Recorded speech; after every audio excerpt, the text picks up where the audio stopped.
काय सांगा फणस कुठून येतात रेट काय आणि वटपौर्णिमेचं काय त्याच्यात वटपौर्णिमेसाठी आवक बऱ्या प्रमाणात आहे.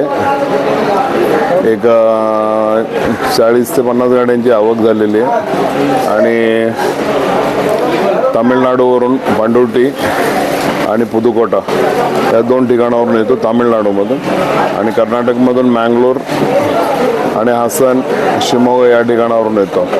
पण दरवर्षीप्रमाणे बँगलोरची आवक कमी आहे आणि पंढुर्टीची आवक बऱ्या प्रमाणात आहे आणि गाड्यांचं शॉर्टेज असल्यामुळे मालाची कमतरता आहे. पाहिजे तेवढी आवक झालेली नाही आहे. तरी व्यापार बऱ्यापैकी झालेला आहे. सगळा माल आलेला मार्केटमध्ये संपून गेलेला आहे.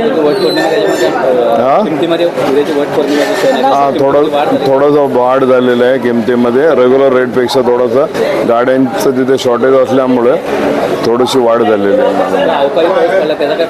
अवकाळी पावसाचं काही जास्त काही फरक झालेला नाही आहे. पण इथलं वातावरण चांगलं असल्यामुळे व्यापार चांगला झालेला आहे.